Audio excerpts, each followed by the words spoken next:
Hello and welcome to another bikepacking Q&A video. In this video I'm going to answer a question I've had a few times. What do I do with my bike while I'm out camping so that I ensure that it's safe and it doesn't get nicked?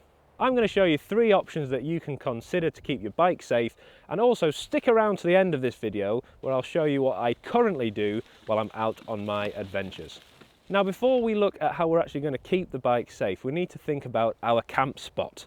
You need to ensure that you've got somewhere where you can either prop your bike up if you're going to lock it, or lay it on the ground next to you. It's very important that you put your tent or your sleeping equipment right next to your bike. The reason for this is that you'll be able to hear if there's any issues, if someone's coming up to get your bike, for example, and you'll very easily be able to look out the tent or the sleeping equipment and see what's going on. Do not, under any circumstances, put your bike hidden away from view, because although you might think someone else can't see it, crucially you need to be able to see it, so it has to be close to you. Now, if you're wanting to keep your bike super secure, you may think of carrying something like this. This is a D-lock from Kryptonite. Now, you may know that these are probably one of the best locks that you can get. The fact that they're made of solid steel means it's very difficult for people to break them and be off with your bike.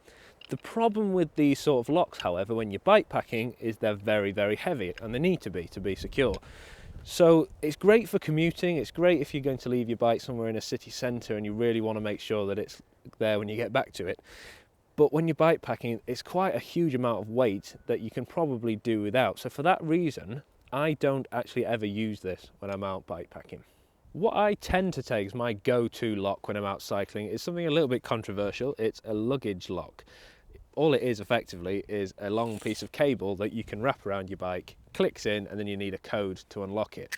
Now, it's not the most secure, but it will stop opportunists, people who just want to run off with your bike with minimal fuss.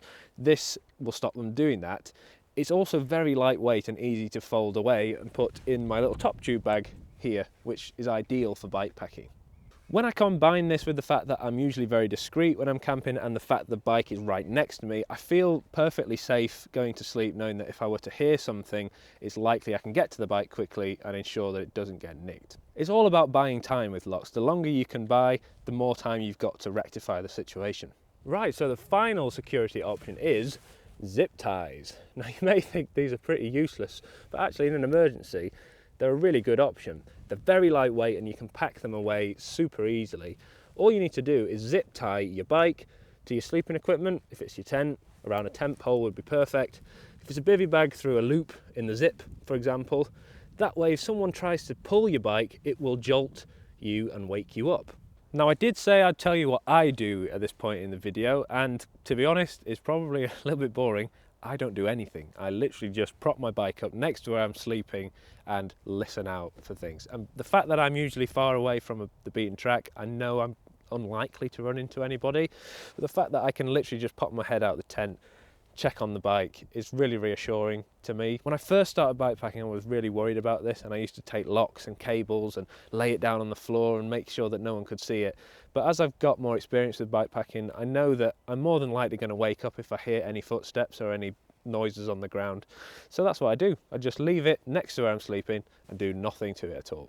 Thank you very much for watching my bikepacking video. If you liked it, give it a thumbs up and consider subscribing. And if you want to get your question answered by me in an upcoming Q&A video, you can either leave a comment on this video or head over to my website and leave a voicemail on there. Thank you very much for watching, and I will see you in the next video.